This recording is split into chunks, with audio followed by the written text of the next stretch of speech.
Okay. Oh, we're off to a great start. We really are. We really are. We're playful. We're loving it. Okay. Welcome. Hi. My name is Yahya. You may know me as Ayana Lachey. I am the author of my first book titled UnCovered. And tonight with me, I have Miss Liv OnSundays. Hi, everyone. Nice to meet you out there. Thanks for having me. Of course, I'm so of excited. course. Thank you for coming on and, wanting to do this. Of course. Yeah. Yeah, I just feel like you would have been like the perfect person to kind of do this with me. I appreciate that. And I'm a little scared and it's a little vulnerable, but you know what? It definitely is, though. Yeah. Yeah. But we're here tonight. We are going to be reading my first chapter out loud. And yeah, I don't want to be too serious because I'm a deeply unserious person. I feel that. Same. You're a Taurus, right? I am a Taurus. Yeah. Did your birthday pass already? My birthday just passed. Happy belated birthday. Thank you. Yes. I just turned 27 on April 25th. Yes. And girl, 27 feels like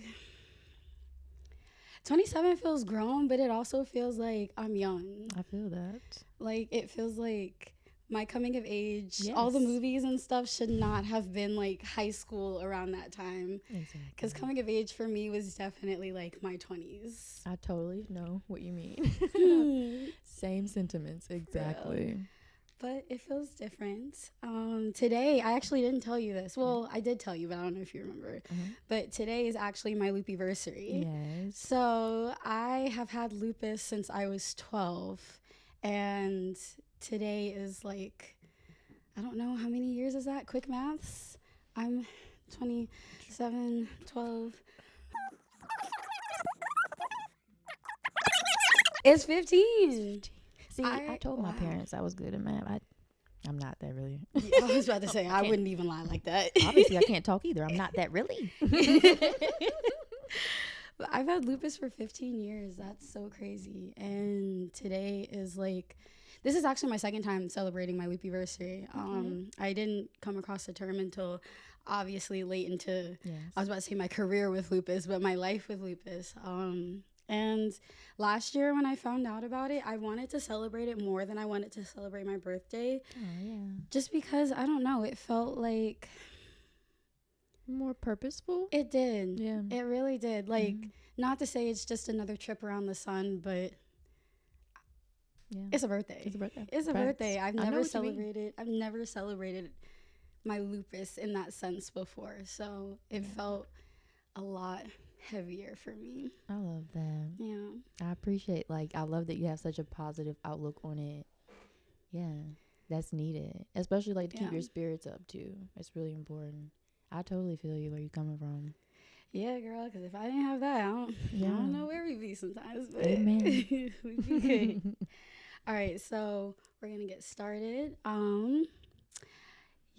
Here is the first chapter of UnCovered. UnCovered, manuscript by Ayana Harris, Yahya. Introduction. Interviewer. Can anyone live with Eartha Kitt? Eartha. That's not for me to decide. That's for someone else who decides to live with me to decide. Not for me to decide. Interviewer. But are you willing to compromise within a relationship? Eartha. To compromise? What is compromising? Compromising for what? Compromising for what reason? To compromise for what? To compromise? What is compromise? Interviewer. If a man came into your life, wouldn't you want to compromise? Eartha. Stupid. A man comes into my life and I have to compromise? You must think about that one again. A man comes into my life and you have to compromise? For what? For what? For what? A relationship is a relationship that has to be earned, not to compromise for. And I love relationships. I think they're fantastically wonderful. I think there's nothing in the world more beautiful than falling in love. But falling in love for the right reasons. Falling in love for the right purpose. Falling in love. Falling in love. When you fall in love, what is there to compromise about? Interviewer. Isn't love a union between two people? Or does Eartha fall in love with herself? Eartha. I think that if you want to think about it in terms of analyzing, yes. I fall in love with myself and I want someone to share it with me. I want someone to share me with. Interviewer, has that happened? Eartha, bye, Waylon. Waylon, bye. Eartha, bye. Many times, many times, in many ways. And the number of times I've heard these famous words by Eartha Kitt, they're usually cut before the ending of the scene. And it's a shame because it changes the dynamic of what she's saying in such a complete way. It's happened many times before in many ways. How many ways are there to love and to experience heartbreak? The thought of relationships shouldn't automatically be assumed to who you're coupled up with.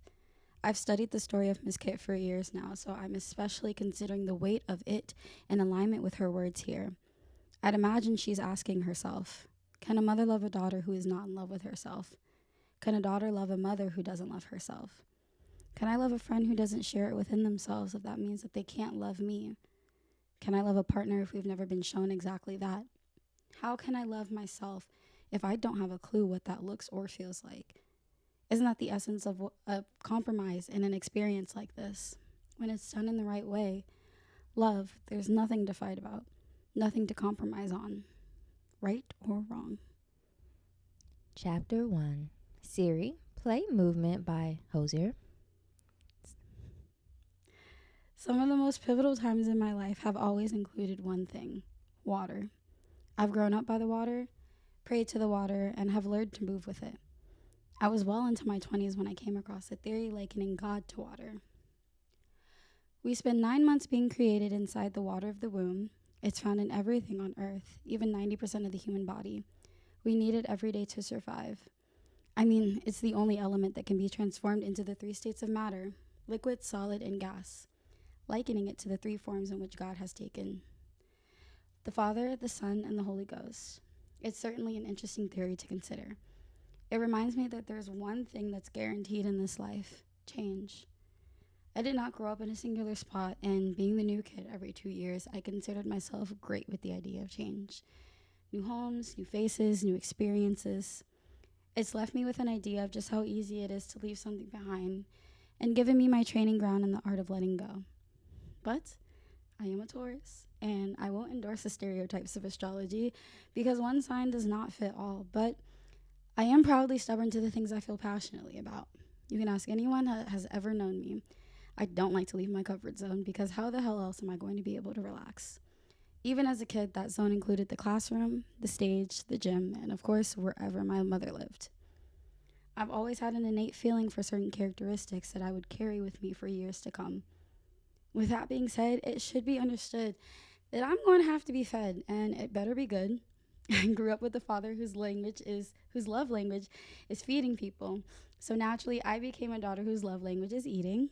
And last but not least, I'm going to take a nap. You can put money on it too. I've never considered my mother to be strict growing up, but she was the mother who insisted my friends come to my house. Anything could happen. But I rarely minded. If she didn't know who your parents were, I wasn't allowed to come over no matter who you were. In middle school, I had a best friend named Jennifer, who I spent a lot of time with. When it came time for her birthday to come up, we sat at the lake in my backyard and planned out her party to the last detail. From the food, the music, and of course the people she wanted to invite. She decided to have about 7 girls from our grade have a sleepover the night of her party. Jennifer had older siblings who decided to invite some of their friends to the party at the last minute. Interior. Jennifer's 12th birthday party night. After Ayana's 3rd yawn in a row, she begins moving from the back of the crowd of high schoolers in the kitchen to find her best friend Jennifer, unaware of many of the faces that were around her outside of the ones from middle school. Her face scrunches in false enjoyment. Deciding to end the night early, she finally sees Jennifer and makes her way to her. Jennifer, you're sleepy, aren't you? I think I'm gonna head up and take a nap. Jennifer, do you want me to come get you soon? A girl reaches a cup over to Jen and motions her to drink. Ayana watches as she takes the cup to her head, then wipes her mouth and passes it back to her. No, that's okay. Cut to interior steps, night.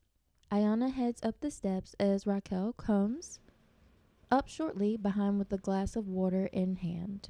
Raquel, are you going to sleep too? Yeah, it's getting late and I'm getting tired. Raquel. Cool. I'm coming with you. Cool.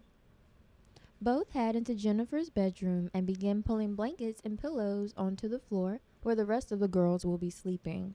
Raquel reaches for her bag to pull out a pill bottle and begins placing 2 in her hand. Ayana watches with curiosity. Isn't it hard taking those? Raquel, the pills? No. I've been taking medicine for a while now. You, don't have to answer, but what is it for? Raquel, I have arthritis. Ayana pauses for a second. But you're not old. Raquel, you don't need to be old to have it. Raquel takes her medicine as Ayana settles into her makeshift bed. I didn't know Raquel that well, or really at all, before the sleepover at Jennifer's. I'd seen her in passing in the hallways at school, but her main group of friends and mine never really crossed paths until Jennifer decided to invite her to her birthday. I knew she was nice and in advanced classes like me, and very pretty, but anything else, nothing. It was a shock to me hearing the beginning piece of her story for multiple reasons, but most of all, what 11-year-old do you know that has arthritis? How common is that? I remember getting quiet for a moment after she said those words to me and thinking about my own body for a second. I had grown up as a competitive cheerleader and dancer, so I'm very accustomed to my body feeling bumps and bruises by nature of my sports. But that's why we stretch. Even if I hated it, my body always opposed it, I knew how to take care of my body about the one thing that I loved. I needed to. Before fully committing to my sport, I couldn't imagine waking up every day and feeling like my bones might break, but I'm starting to understand the notion a little more. Looking back, I think she could feel the uneasiness within the discussion, and she quickly changed the topic. But even if we went on to talk about the party happening downstairs before we both eventually faded into sleep, what she said never left my mind. Interior, Jennifer's kitchen, morning. Unaware of the time the rest of the party died down, Ayana and Raquel make it down to the kitchen the next morning to find the entire downstairs in disarray. Ayana moves into the living room to wake up Jennifer, but she remains asleep. Coming back, she notices Raquel has found 2 bowls and a box of Cheerios. She places a spoon in front of Ayana and another next to her glass of water. Raquel, everyone is scattered all around the house. Where's her mom? I'm not sure. Jen's no help. That girl can sleep almost as badly as I can. Thanks for the cereal. Raquel, you're welcome. Did you at least have fun before you went upstairs? Yeah, I did. I meant to only take a nap, but that didn't work out. Raquel, yeah. She reaches over to take her medication, and Ayana unintentionally reaches to touch her own elbow. Raquel, what does it feel like to have arthritis? Like, in your bones? Raquel, it's painful sometimes. Depends on where it is. Does it ever hurt to, straighten certain body parts? Raquel, yeah. I just have it in my hands and knees, so that's where I get a lot of pain. Sometimes it's hard to walk. Ayana pauses again. Sometimes I can't straighten my arm, and I'm not sure why. Raquel stops eating her cereal to look at her again. Raquel, what do you mean? Sometimes I wake up and my arm, it's like I can't straighten it, and I have no idea why. It just hurts like that for a while. Raquel, do you sleep on it wrong? I thought so. So I tried sleeping on my other side, and the same thing would happen. And sometimes it lasts for days, so I'm not sure. Raquel, can I see? Ayana nods and hands her arm over for Raquel to examine with cautious eyes. I watched her glass of water as she looked at my elbow. It wasn't currently hurting at the time, so I saw the vigilance in her glance when she looked back up at me. Unsure of what to tell me other than to see a doctor. I was beginning to believe that I had been experiencing the same pain she described based on her own story.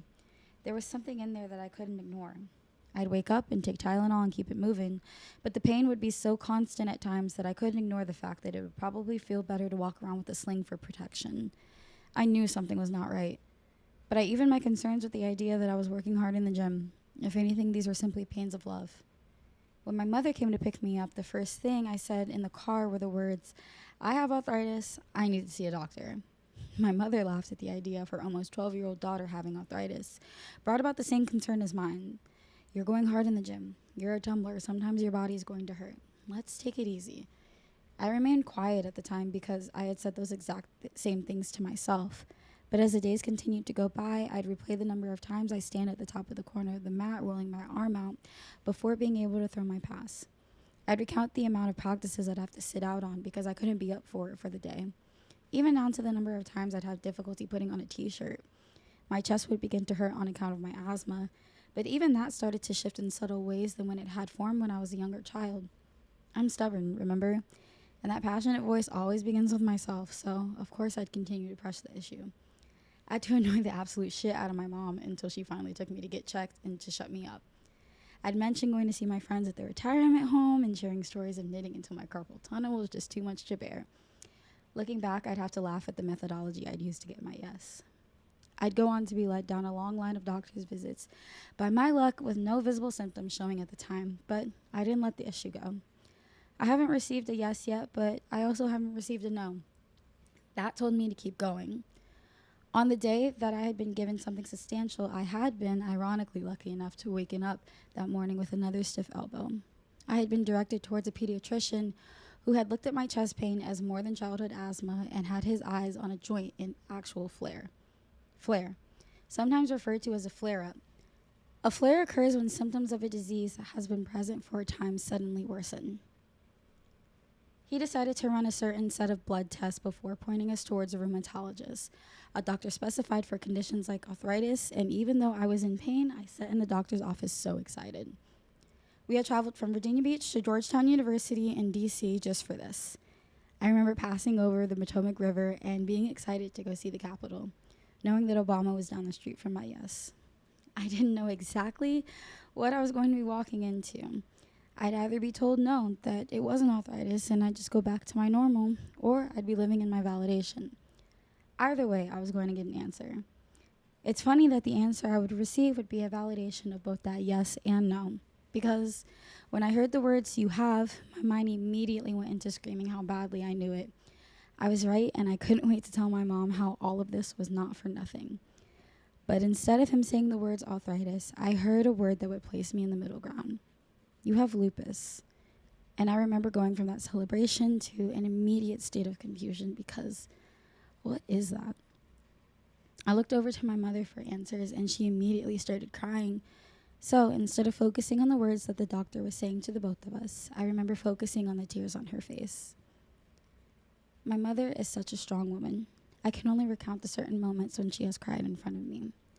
This was probably the most pressing memory I can remember of her doing so. The first and only time I've ever seen her cry until this moment was when her grandmother passed. Death was something I could wrap my head around as a child to be able to understand the shock of her tears. This moment, however, it left me with an understanding of what people meant when they talk about things being left to the unknown. It wasn't a loss, but it was a change, and one I'd have to hold with me for the rest of my life. And I think my mother knew that too. That I wasn't going to be the same anymore, and neither would our family. I think her tears were a sign of her fear of understanding that anything could happen to me from this point. Systemic lupus erythematosus is an autoimmune disease. The best way I'd come to be able to describe it to people goes along the lines of understanding the common cold. In a healthy body, when you get a cold, you're designed to create and send antibodies to be able to attack the virus until you become healthy again. My body works a little differently, though. When I'm healthy, my body likes to attack itself, just for fun. But most specifically, my body loves to attack my joints, my lungs, my skin, my brain, my blood, and my nervous system. I'm 26 years old, 27, and as I've grown from that little 12-year-old girl who became diagnosed, I've watched as my disease has grown with me and grown me. I'm even sitting by the water as I write this story to you now. My mother and my godmother would begin to instill in me the one idea that I've carried with me every single day, even if I worked hard and gracefully failed to silence that voice in my stubbornness. The idea is that God does not bring you trials for your demise. It's all purpose to be able to tell your story and become a part of a survival guide for someone else. That's what Raquel did for me unknowingly, sharing her little piece of self. 12-year-old me couldn't see it that way then. I didn't have a relationship with God, other than knowing that there was a big guy up in the clouds, and for some reason, he gave me this disease. He took me from the love of my sport. He'd moved me from my home with my friends, and most annoyingly, he took me from my water by the bay. Now, 12-year-old me wanted to say every curse word I wouldn't let pass my lips ever up to that big guy up there, but I couldn't, mainly because I didn't start cursing until years later like a good kid. There is nothing to do but fall and surrender to the change. Chapter 1.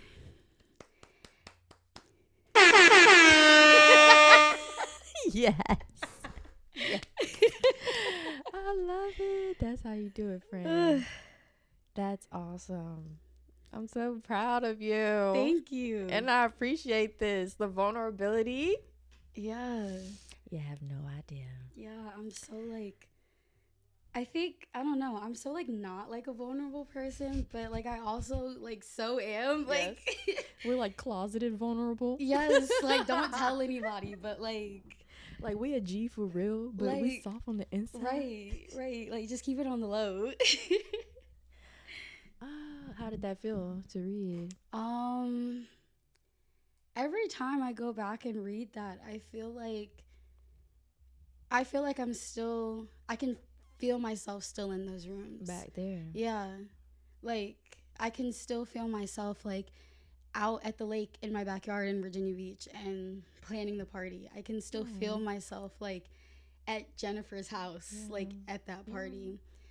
Like even viscerally, I was even thinking about this morning, knowing that I was gonna have to do this today, but being in the doctor's office, like with my mom in that moment, I like very distinctively remember those things. Yeah. It's like those things that stand out. And sometimes I question, well, like in general, when things like that stick out, it's like, what am I supposed to get from that? Like the pieces that I remember, and there's like, are they pertinent pieces of information, or do they just build the story? But like, why do they stick out so vividly? I think about that and try to see if I can piece 2 and 2 together. I don't know. I think if I were to think about it like that, like 100%, like my lupus is like my own journey, and it's something that I have to take with me every day. But at least like since that moment and for years and years and years to come, my lupus has been really like a journey that like I've gone on with my mom. And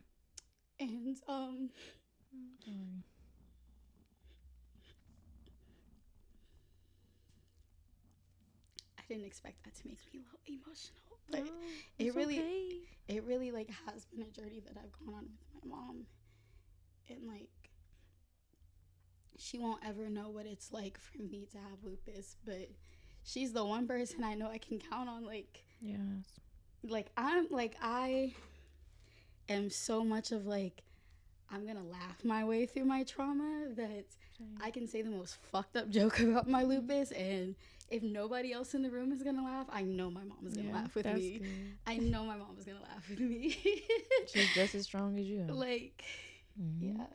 So I think like if I were to look at it in that way, like especially that moment. Yes. What they said on Lion King, I laugh in the face of danger. That's y'all. Facts. That's me too. That's Facts. Me. Yes, I prepared some questions. Okay, go ahead. Okay, so first things first. I love the artistic formatting of the chapter. Like, thank you. You're welcome. You know, the creativity is there. We live for that. Thank you. So, like, how you opened it up with the quote from the legendary Miss Kit. Yes. And, like, you really bring the characters in the story to life by, of course, speaking from their POV. So, one thing I was curious about was, what does the quote signify for you? Or you said they always cut it short and lose its context. What do you think Miss Kit's words reflect? I think that whenever we come across, like, specifically that interview of Miss Kit, like, it's always just about, at least the perception of, you know, when they take sound bites and stuff. Even when you see the clips of the interview, or like you hear certain audio tracks, like in music and stuff. It's always just about like what you're not willing to compromise for when it comes to a man. And as a woman, absolutely hold your standards, hold your boundaries, hold everything. I'm going to be the biggest advocate for that. Yeah. But I think that I don't know if this might have just been where I was when I came across the full subtext of the interview, but when she says in many ways and many times before, for me, I have been in a space and a season in my life where I wanted to call upon a higher standard of love that I felt like I deserved and feel like I do deserve. And I'm the type of person, and I try to aspire to be the type of person that I don't want to expect anything outside of me that I can't provide within myself.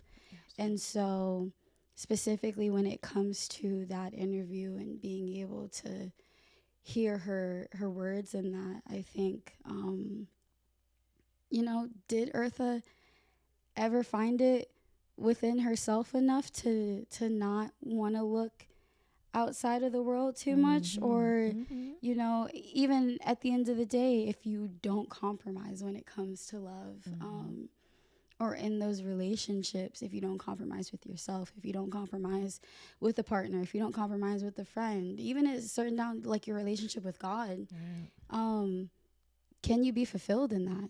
And I think, I don't know if that's a question that you can fully answer in depth and brevity in one moment in time. I feel that. So I feel like that's a constantly evolving question. Definitely. Yeah. I feel what you mean, though. Because I've seen that post before, too, the actual interview post. And I felt like maybe there was more, but you're right. It stopped right there. But I feel like it's talking about being with a guy in general, but maybe it is a lot deeper, like you're saying. Like exploring different relationships, your family, your friends. I have to work on that, just like not compromising when it comes to family. That's a big one. For real. Yeah. So, yeah, I love that. Yeah. And I think especially where the book kind of leads and goes into it, opening with that was very purposeful. Yeah? Yeah. You feel like maybe you had to find the love inside, self-love? I think it's an ever-evolving thing. And I think that goes back to what I was saying before about 27 feeling like a coming of age, because I don't want to ever feel like I've hit a peak or a prime. Like, I'm every day learning how I can continuously love myself. What I like today, I didn't like yesterday. What I didn't like yesterday, I might like today. So, yeah. Yeah, we're going to constantly evolve through this thing. Yeah. We're going to learn to love new things, new ideas, new places, new people. So, yeah. Yeah. I'm with that. You're so, smart. Oh, my gosh. Thank you. So are you. Thanks. But I love that.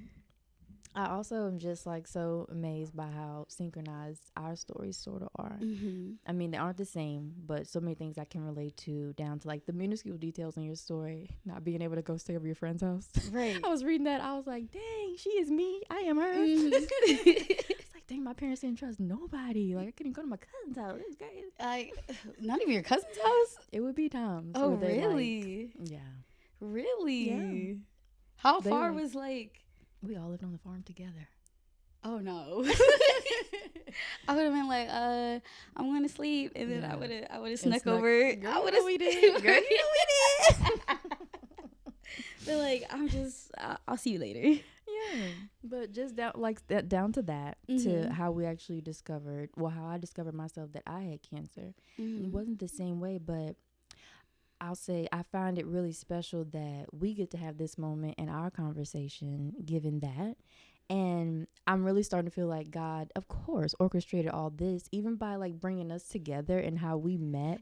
Even every time we run into each other, I was literally just explaining our relationship with somebody else. And I was like, there's this girl I met her while I was working. She was performing. She's so dope. She's from Virginia too. And then I was like, it's just, I don't know if it's an Atlanta thing, but it's every time, Atlanta's so small, but it's also when I see a face and I see good energy and I'm constantly in random moments, I'm like, this is a God moment. I live for my God moments. Amen. I love it. Absolutely. So I had to highlight that because I was like, I mean, why else? And like you say at the end of the chapter, like, it's tough when it comes to your relationship with God, especially being that young. I felt the same. Like, oh, there's this big person in the sky, and I know that they're responsible for all the great things in my life. But like, how could they also be responsible for something that seems like so bad? Yeah. Like, this could be my livelihood. Like, this could be the thing that takes my life away, type thing, or either just pains me, makes me sick, or feel unease every day. So it's just like, dang, like, what do I really have to trust and believe in? But the bigger picture is just like, all of this was supposed to happen.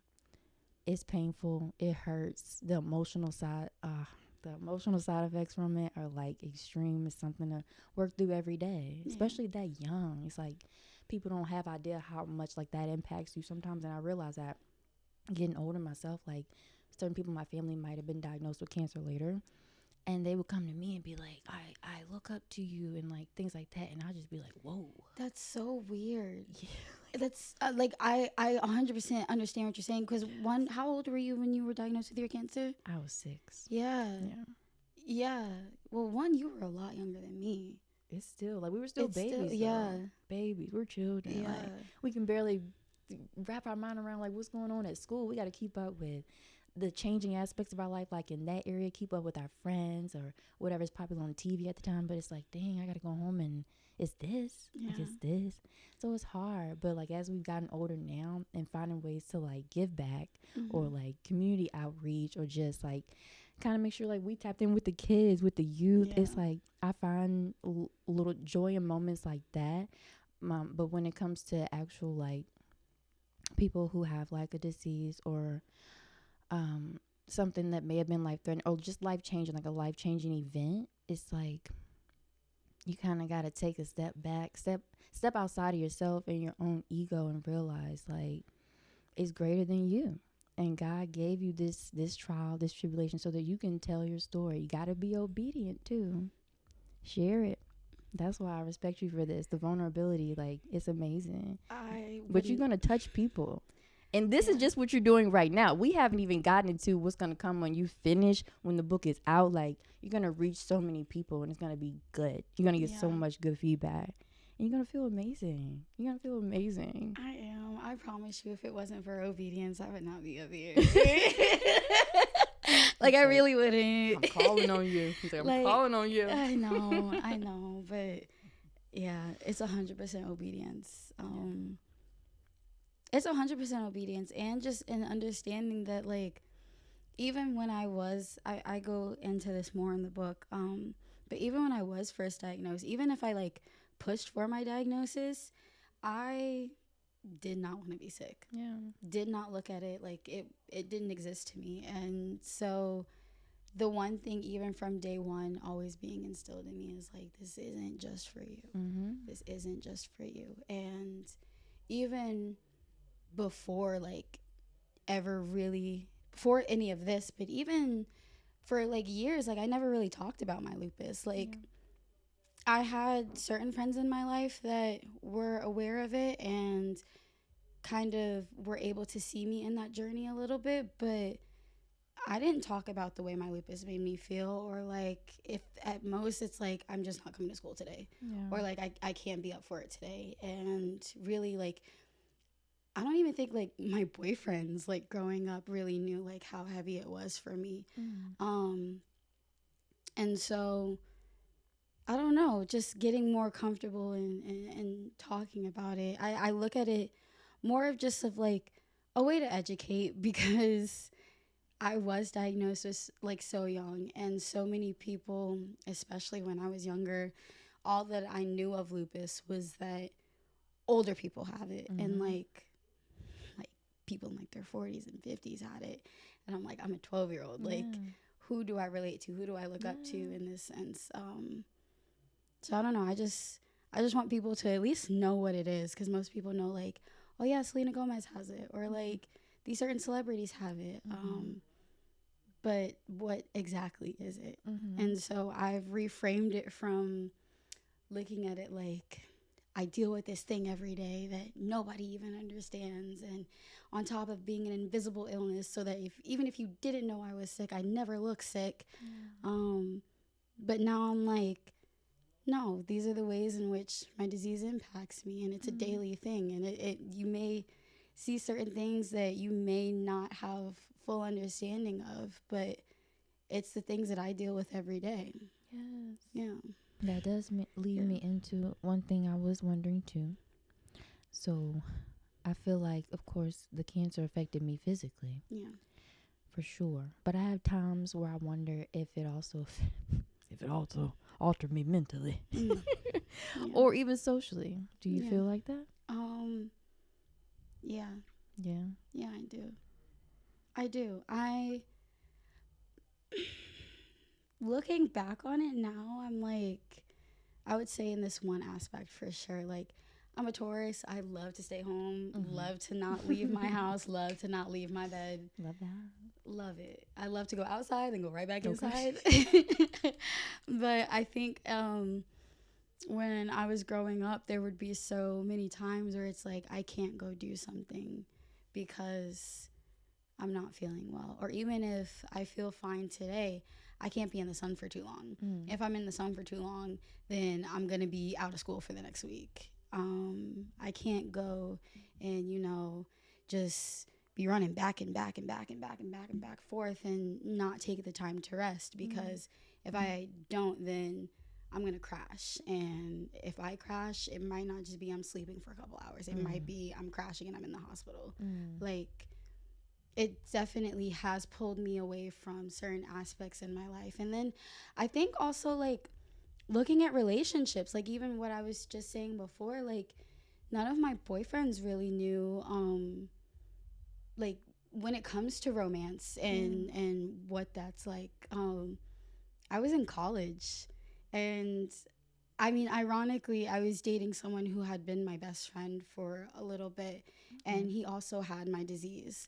But his wasn't nearly as severe as mine. But he was like the first boyfriend I had that like came to the emergency room and like took care of me and stuff. And I was like, understood the assignment too. He understood the assignment. But even like just little things, especially when it comes to my lupus, like, I don't want to say, like, I don't even think it's the bare minimum, but it's like, it might be in a certain regard, but I don't ever expect it from people, because for so long it's like me, my family, maybe like my super close friends, but like outside of that, nah. Yeah. It's like, even if you were having a bad day or like you were moody that day, they might not even recognize. Yeah. I'll tell you what, I found myself moody. Yes. I like to think I'm not a bitch, but I definitely think like the only time like I am like severely in an attitude is when I'm like, I don't feel well. And if I am like that, it's just like, okay, let's maybe get her some Tylenol. Let's let her take a nap. Yeah, I'm like, get her the food. Right, get her the food. You have to feed her for real and give her a nap. Right, for real, like I'm a baby. That's me too. See, I'm like on the cusp of Taurus. I'm Gemini. Okay. So we have a lot. We do. Everything. We're clicking on cylinders, for a lot real. of them. For real. So yeah, I'm the same. But do you take medication? For my lupus? Yeah. Yeah, you do. For sure. Did they ever say, you don't have to answer, of course, if you don't want to. I mean, this your thing anyway. But like, have they ever mentioned anything as far as reproductive wise? Did they ever say it would compromise anything like that?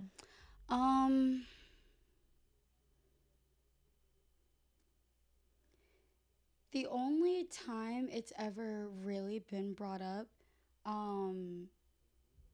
well, two things. It's more of like a preventative thing. So like, I can't, not that this is also going to happen, but I can't get pregnant like just randomly. Like my pregnancies do need to be planned out. Okay.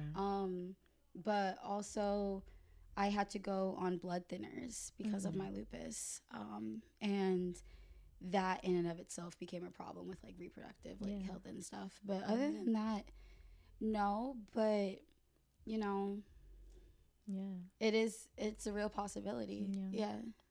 I only ask because, like, as far as like the mental aspect, and I know some people who struggle with other things too, not a cancer or anything, but they've mentioned like just the mental piece of it, as far as maybe whatever they had, they aren't able, or the doctors may say you might have trouble with infertility, or you might not be able to conceive at all, or there may be chances you miscarry simply because of the issue that they're having within the body. Mm-hmm. But that affects us mentally. Yeah. So that made me curious too, because it's like we have this thing and it affects our body physically, but there's so many other aspects too that we have to be concerned about, especially as women. Especially as women. We go through so much. We go through so much. Yeah. I don't know. I just, certain things I give up to God. Yes. And if I live my entire life and God doesn't want me to carry kids, you know, I ultimately can't do anything but find peace with that. Yeah. But I've also been the type of person, like, I've always wanted to adopt kids. Like, even if I carry all my babies, I want to adopt kids too. Love that. So it doesn't take love in that aspect out of the realm for me. Definitely. Yeah. She was like, "It's not that this would happen anyway. I'm not getting pregnant."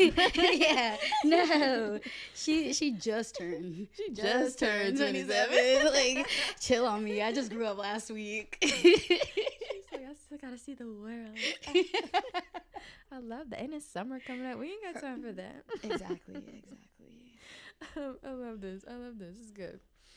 So, in terms of alignment, how important was spending that time upstairs with Raquel, who you barely even like interacted with before, right?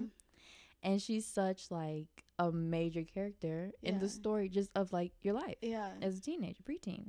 So what was that like, or how important was that with that interaction with her upstairs? It was everything. Like, aside from the pain that I was feeling, she really kicks off the story. Like I really did not know this girl before this party. I don't even know if like she still remembers me. Like you were like the thing in my life, and like I don't know, like for real. Like I don't know if she still remembers me. I don't know if she even remembers like this night or this interaction, but it's the one thing, and I also like recount other moments like this in the book, but you never know. Yeah. You literally never know what the smallest thing you could be saying or doing, or how much that is going to impact or change the trajectory of someone's life. And going back to what you were saying before about like me getting up here and like speaking and actually sharing my story, if it wasn't because I've had so many instances of moments like that in my life where things have been blessings to me, but I've also seen or have people come back and tell me like, you don't know it, but when you said this one thing, it completely changed all of this for me. If I hadn't have had so many moments like that in my life, I would not be up here talking. I know it, girl. Like this would 100% stay like journal prompts and like locked in a box in my room for the rest of my life. But you see like the magic it had, like the power it has when you do that. Those are like those pivotal moments, like so divine too. It's like barely knew this girl from a can of paint, but she's like almost main character. Right. That's good. That's amazing too. Like you never know if you're sitting next to Jesus. You want to say it again? You never know. Yep. If you're sitting next to Jesus. Yep. You never know if the person God sent into your life is an angel. Is an angel right there next to you on the bus. So, you better be careful out here playing with God's kids. Yes. And playing with yourself, because you're God's kids too. But see. Yeah. So you had never told your parents about like the arm stiffness or pains prior to the talk with Raquel, right? I think I had told my mom. Yeah. And she was probably just like, I mean, just the same, like, take Tylenol. Take Tylenol? Yeah. The stuff about gymnastics. Yeah. Like, just take some Tylenol. You'll be fine. But I mean, it's a pain that I don't even like experience anymore. Like I can't. I don't. It hasn't happened in like years, but I can't describe to you the amount of pain of like just simply like I remember not being able to extend my arm past here, and it literally being like my entire elbow feels like I have like a jigsaw lock on it, and it's like I'm gonna break my bone trying to open my arm. And I just remember waking up, like I said in the book, like I thought I just slept on it wrong, like okay, won't do that again. And then it would be like that. So that's what's considered the flare. It's in the joint, but it's inflammation, and you can't. Wow, I know that that's painful, but I can't picture not being able to open the arm too. Yeah. It's like not even because it hurts, right? Because you physically can't open it. Both. Oh, yeah. I actually no. My mom did know about it because I remember my mom and my dad asking them like. When it would happen, I would be like, "Can you like straighten it for me?" And I would like be in tears, like I have to stop. Like I can't push it past this any further. That's crazy. Yeah. Too. Oh wow, God bless you. I know you're so young. You're just so young. I didn't know what was up, what was down. I really didn't. I hadn't even had a shot of liquor yet. For real. So, I know you said you do take some medication now. Is it? How much? How often? Every day. Every day? Twice a day. Okay. And depends on what I'm currently going through, but there are certain medications that are constant. But yeah. Yeah. Are they like to suppress pain or symptoms? Yes. A lot of them are to suppress my immune system and the inflammation within my body. Okay. There are certain times throughout the year I have to get like a chemo-like infusion, and I actually needed to get one this past week. And it like kind of that intent, it works the same way as chemo, but it's not cancer chemo. It just suppresses my immune system so that it doesn't go haywire and make me get sick. But because of that, you know, like anything could knock me on my ass, so I just have to be careful. Yeah. Oh my God, just crazy, so crazy. Yeah. So this medicine is helping to maybe slow down white blood count, so white cell blood count, white. You know what I'm trying to say.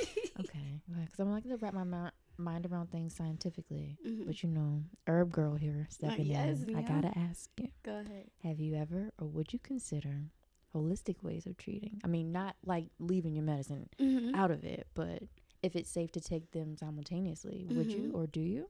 Absolutely. Yeah? Absolutely. I've already like delved into that and like learned certain things. There's certain things I cannot take because certain things like really do affect with like my medication and stuff. But absolutely. Yeah. If like everything in life just lined up perfectly, I would never touch Big Pharma. Yes. Put on my tinfoil hat and stuff. Yes. Yes. I love that. Yeah. Oh, okay, that's great news. I sometimes, you know, I'm nervous about asking people that because I don't know how they feel. Some people are like, I don't know. I've met people who are like so religious that they're like against herbalism. Yeah. I'm like, whoa, it's just plants that grow out the ground. Right.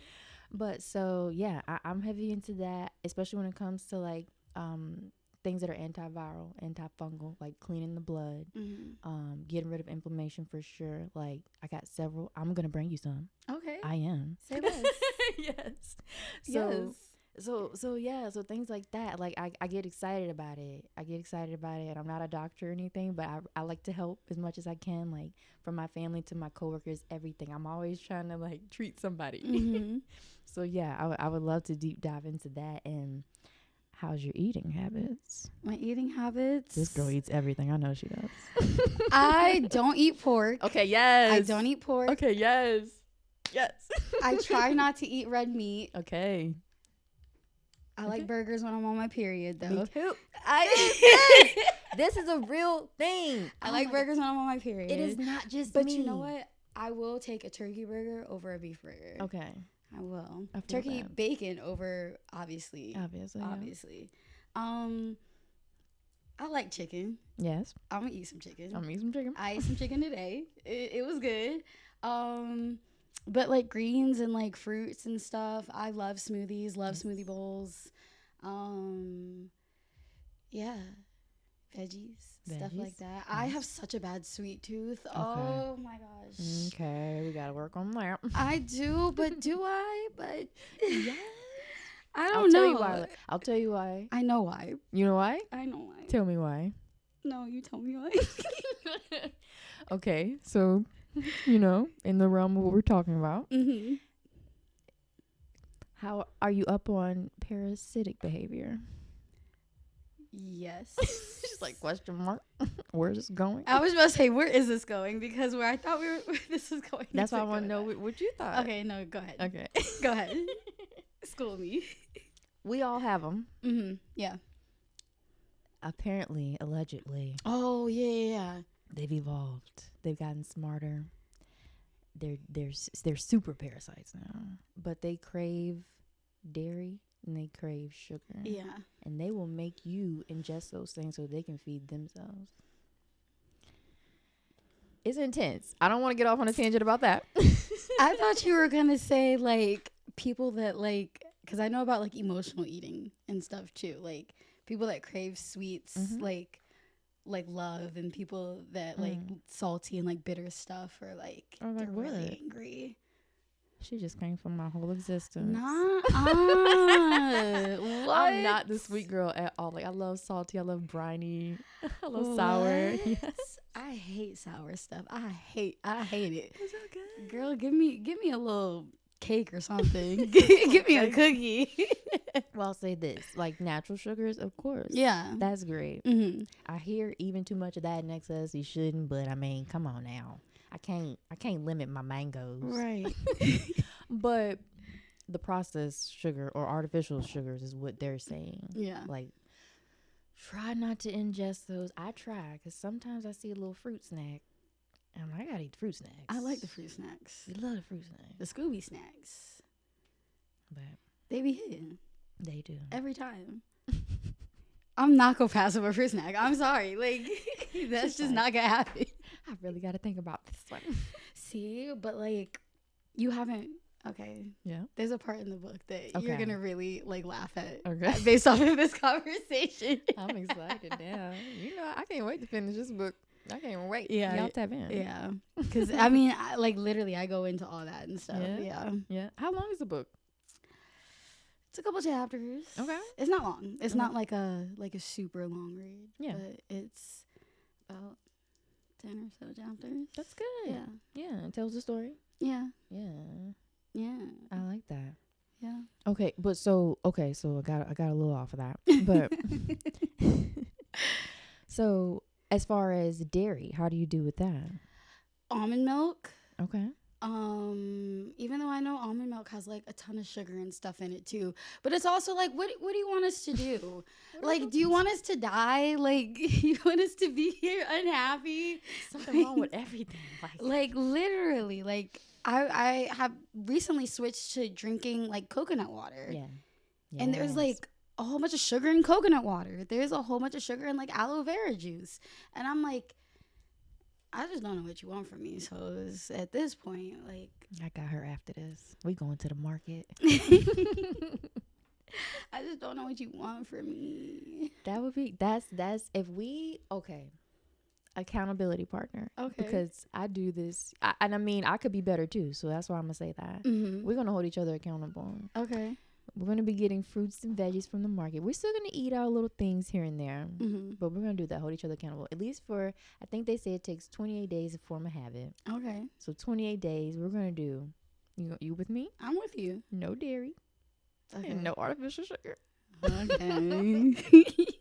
And we're going to see. We're going to see how you feel. Just like we're going to see how you feel if you notice a change in the body. Okay. How you feel in the mornings. All that. Okay. Okay? I got you. And then we're going to get in the gym. But we can wait a few months with it. We can get in the gym. I have no problem with getting in the gym. I need to get these gains. Hold up. What's today? What's today? We got time. We got time. We got time before like summer really hits, you know. cut out all the BS. Wait, I do want to ask you a question though. Okay, what's up? When you were diagnosed with your cancer, What was that like? Or even when like when you tell people about it now, what is that like? I'll say it's interesting. Like, even when I think about it now, I'm in that space where you are now. Like, I feel good sharing it with people because I know what that can be. And like I said, those people would come to me just like in my life and say, you inspired me, or I'll look at you as like a survivor. So I really look up to you, and people who are my aunts and things like that. And it's just like a wow moment. So it makes me definitely feel good now. But back then, I was moody. I was so moody after the fact. How I found out, I say, was sort of similar because country kids were outside playing. My cousin's porch was unfinished at her house, so that was like our toy. We would go on one side of the steps, go to the other side that was unfinished, and like jump. That was the fun thing to do. I fell doing that and like sustained an injury, but apparently I kept complaining of the pain like in that same area on my left side over here. So my parents sort of was the same. They're like, "Oh, you're fine. You just fell off the porch." And it's like, "No, y'all, like this really hurts." So they tell me, like, I don't really remember complaining about it. I don't remember that really. But they tell me like it was a thing for a long time, and then they finally oh no. I'm okay. They finally took me somewhere. And I don't know how many people we did have to see, but it was like the same a couple of times. I think we went to the doctor and they weren't able to give us any information. But it was like that last time we went. And I remember going into the doctor's like consultation office, like not even where they come do the checkups and stuff, but actually like in his office. And I'm with my mom, and he's like, "Olivia, you're going to have an operation." And I lost it. Lost it. All I knew was the game Operation. You know what I'm talking about? Where you with the tweezers, and that scared the shit out of me. I was like, they're gonna have to do that to me on this little body, and I just remember like thinking about that and wailing. And then shortly after that, I grew up in a small town in Southern Virginia, but about 2 hours away from Richmond, Virginia, and that's where I was going to the hospital at VCU, the Children's Pavilion up there. All the doctors were so great. I remember so much, like, from my time being there. I made so many friends, got to do the Make-A-Wish program and cool stuff like that. I mean, in light of what was actually going on, you know. But it was such a long process, too. It was, like, even after they removed my left kidney, it was just, like, I still dealt with it for so long. Like, the healing process, losing my hair having to grow back, just the way like in which I lost my hair is comical to me now, but like back then people did know and people could see it like on me. I'm already small, but I lost so much weight. My skin turned, like I was very dark in skin color, but not even like a luminescent dark, like not even a melanin. It was just, I was very dull, like almost lifeless. And very small, and I look like that. My hair is falling out. And kids used to bully me in elementary school. They used to pick on me for that. This one guy in particular, he know who he is. I ain't gonna say nothing because we cool now. We grew up, and he apologized. We will never be cool. We will Whatever never be you cool. said to her, we will never be cool. I don't know who you are. Let me tell you, his grandparents made him apologize to me in front of everybody at the school. Okay, Yes. Black parents. Yes, they're like, you will not pick on that little girl. Right. And the people in Richmond from the hospital, they came all the way down to my hometown to my elementary school and put on a play, like a puppetry play, to explain to the other kids like what I was going through. And that was like, that meant so much. Yeah. Oh meant my so gosh, much, that's like, so beautiful. Honestly, it is. Honestly, that really is beautiful, because it's like, dang, like he was going hard on me too. And who knows, like, you know, people thinking it, like just making jokes or like, dang, you look messed up, or like just saying something. But they're kids too. Kids too, and maybe they didn't really know and understand. But it's like, yeah, we gotta come learn y'all something. Yeah. Because it's important. It could have been any one of y'all. It could have been someone in your family, anything like that, and you wouldn't want them to feel like that. Yeah. It's hard. I was also diagnosed with cancer at the same time. My mom was diagnosed with a lung cancer, and we were sick at the same time. We were both going in and out of the hospital, and some days she couldn't even go with us. But I give all the honor and glory and praise to God because I lost my mind, but I'm a survivor from this. You are too. You are. We did the thing, and that's why I feel like so strongly about just giving back. And I won't lie to you, I planned on like telling my story and sharing my story like this in some way one day, like maybe put it in a book, something. But it's like kind of what you're saying. Like I feel very hesitant, very reluctant, just because I want to include like aspects of my life growing up in general, because they it all comes together very full circle in a very maybe like a Cinderella story kind of way. Like it's dark, but it's like light at the end of the tunnel. Yeah. And that's where we are now. That's where we both are now. Yeah. It's hard though. It's hard. It is. And being like so young, like our adolescence, and not really knowing what's going on. Yeah. Like that's crazy. So yeah, shout out to my dad. He's no longer with us either, but like he held it down. Yeah. Held it down. My little brother was 3. Our mom was gone. It's crazy. But we're doing great. We're doing great. You and your brother are doing great. Thank you. Thank you for sharing that. Thank you. Of course. Bruh, I knew. Because I didn't even know. Like, I didn't know that Liv had cancer until I, like, reached out and asked her to come do this. Yeah. And, like, when I tell you God really be putting people on your heart, bruh, thank you. Yes. Thank you. I was so glad when you called and asked me. I know. I was so glad. I can never know tell. like what to expect, like walking into things, or like even when we're on the phone chatting about it, I'm like, of course, like it sounds intriguing, like I want to do that. But like I never know what to expect. It's beautiful. I love this. Oh my gosh, I feel like we're gonna have to like come back and do this again. Just whenever it's your turn, just you know who to hit up. Wait, what was your wish? Oh, girl. What was your wish? I mean, okay, let's put, she was 6 years old. Yes. She was 6 years old. What was it? I'm going to tell y'all what I asked for. Okay.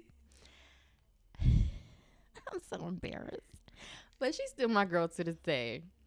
Britney Spears was coming to do a concert in Richmond. I didn't know that she was. But I told them, I was like, I want to go on stage with Britney Spears. And they were like, she's coming to Richmond soon. I think we can do that. And guess what? You got on stage with Britney Spears. No. Oh. I should have, Yahya. Why didn't you? Because I chickened out at the last moment. They put it together and everything. They put it together and I said, no. But you want to know something else? What? I think my parents also influenced me. Why? What did they say? I can't remember 100%, but I'm pretty sure they influenced me to change my mind into going to, drum roll, I was supposed to be like Disney. Wait. We went to Disney. They changed it to Disney World? Yes.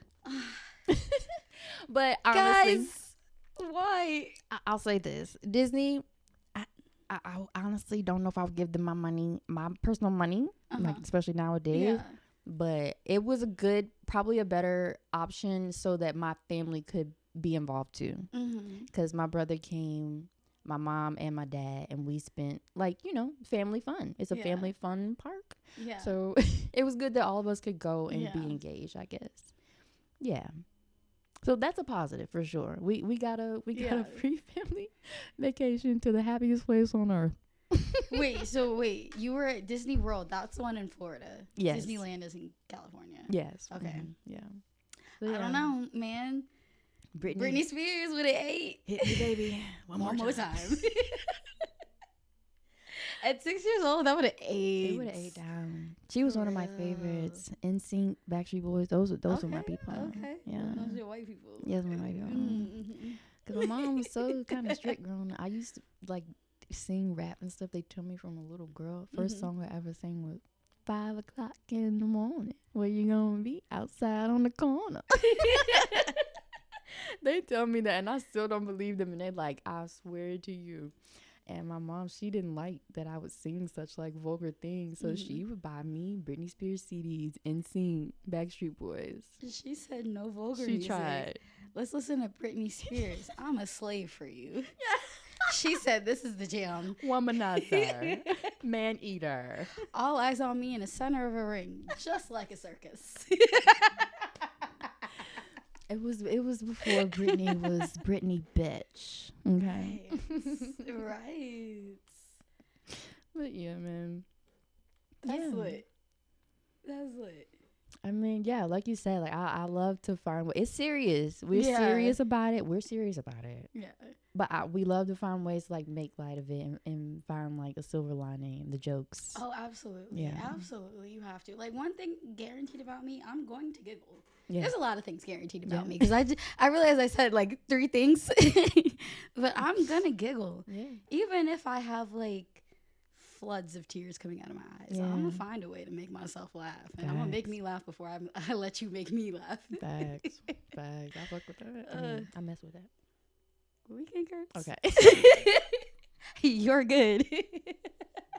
No, her family gonna watch this. Oh well, I don't know. Yeah. We're 27. Yeah. Oh, I'm 27. You're old. You're grown. I'm old. Ma'am. You're not old. You're grown. Because I'm tired of people already calling me old. I know. And I'm like, hold up. Hold your horses. They think we old. They don't know a thing about a thing. Mm-hmm. We can go outside still.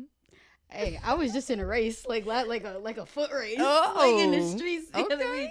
And I was like, oh yeah, she still got it. She still got it. She still got it. She's still running the neighborhood with the kids. Endurance, agility. For real. Oh my gosh. Yeah. This is so far. I'm very excited. I know we're about to jump back really quickly, but thank you for calling out the way that I wrote the book, because it's probably my favorite thing about the book. Like, and I think it speaks to me and who I am just as an artist. I feel before I do a lot, and the most comfortable thing that has always been for me, and I also detail this in the book, is the fact that I am a writer. And I delve into writing in very many different forms. This is not my first book that I've ever written, but this is the first book that I'm like officially publishing, which is like bucket list crazy to think about. But I don't know, I wrote it in a way that reflects me as the screenwriter, me as the novelist, me as the poet, and and it's definitely my most exciting aspect about the book. I can for tell. sure. I can tell. I'm very excited for how the rest of the story goes and how it's received. And the first chapter has been out for a while now, so I just wanted to kind of do this in a form that kind of allows you to actually feel the voice and the soul and the emotion behind what I wrote for the first chapter, and just kind of allow you to lead into the story as we go. The book, it kind of continues. If you go through and read it, make sure you listen to Movement by Hosier, because it's very important, I think, when it comes to the story behind the first chapter and everything concluding after that. So I'm very excited, and I want to say thank you. Thank you. No, thank you. I had so much fun. I had fun too. Yeah. Like, genuinely, I really did have fun, and I felt safe and am able to laugh and still sit up here and cry and feel like seen, but also feel honored to be able to witness you and your growth. And even in this aspect, I've always, had so much love for you and been a fan of you ever since, like truly. But this is like cementing it on a different level. So thank you so much, Liv. Hug me. So much love. Yes. Okay. So go check it out. Please go read it. And thank you for sitting along to reading this first chapter with us. And I hope you enjoy the rest of the book. My name is Yahya. I have Miss Liv OnSundays here with me. Yeah. And we want to thank you guys. Thank you. Good night.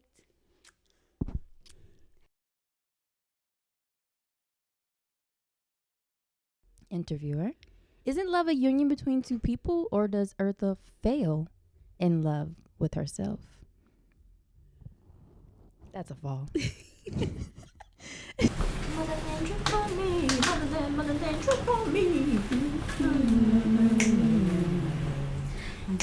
Mama said so. Mama said hey, hey. It was good. Did you do the tongue thing? What tongue thing? Oh, the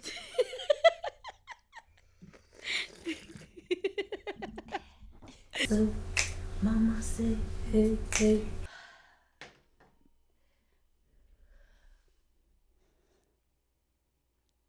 Here I come on my cruising, follow my parade.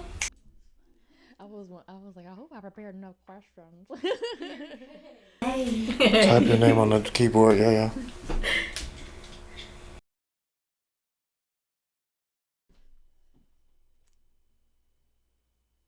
And it's a what? it's a